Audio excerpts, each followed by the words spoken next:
has Representative Ilhan Omar's net worth skyrocketed. A new report based on her latest financial filing shows her husband's company's value soared up to $30 million in 1 year. The Washington Free Beacon first reported that. This follows Omar's denial that she's a millionaire. She claimed that she's been the subject of right-wing disinformation campaigns about her financial status. According to Omar's 2025 Congressional Financial Disclosure Report, which of course covers 2024, the Minnesota Congresswoman and her husband's assets clocked in at up to 3,500% higher than in 2023. The details in the filing show the vast jump came from her husband, Tim Mynette's two companies. Those are a winery in California and a venture capital firm. Combined, the Free Beacon reports that the companies had been worth only about $51,000 at the end of 2023.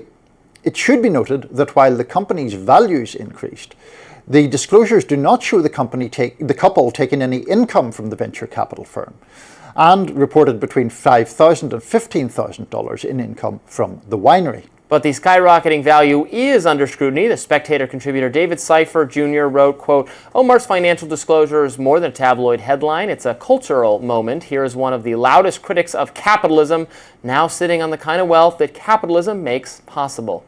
Rising has reached out to Congresswoman Omar's office. Meanwhile, on Blue Sky, various users were downplaying the report and said there was nothing suspicious about the situation, and Omar was doing nothing more than listing her husband's growing wealth.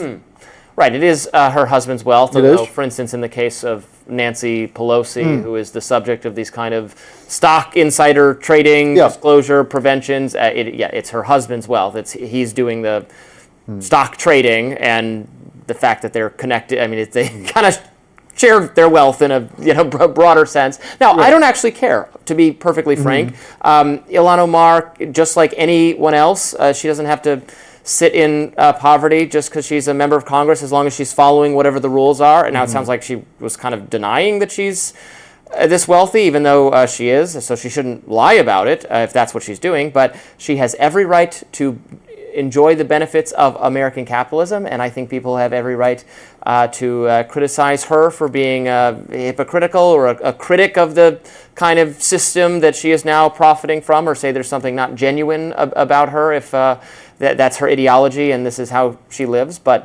I hope everyone in America becomes as wealthy from wineries and venture capital firms and whatever floats their boat. So here's the basic, simple part of this. There's no suggestion or allegation that Omar, or for that matter her husband, are involved in anything corrupt or underhand or inappropriate. This is about the husband, Mynette's companies, greatly increasing in value. She is listing the value of her husband's assets as she should. If you look at the disclosure, it has SP, the code for spouse, beside the two, the venture capital firm and the winery. There is nothing wrong here. Now, the issue of it's a right-wing disinformation campaign to say she's a millionaire. That would be. Well, but is she a millionaire? I mean, for example, we say, like, Fortune says that Donald Trump is worth $5 billion. Do we say Melania Trump is worth $5 billion?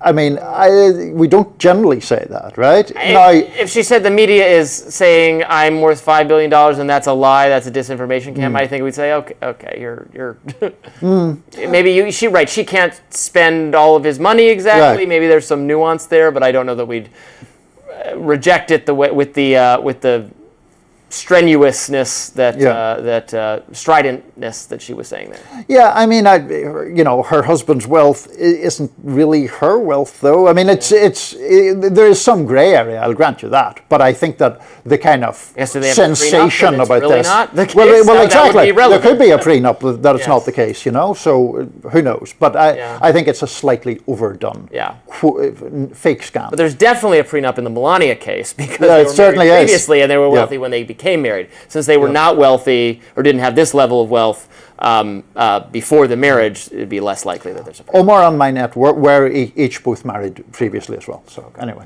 Well, that does it for us on Rising Live. Look out for more exclusive YouTube content coming your way today. Be sure to like, share, and subscribe to the Hills YouTube channel so you never miss any content. And for those of you who like to listen while on the go, we're now available anywhere you can get your podcast fix. See you back here tomorrow.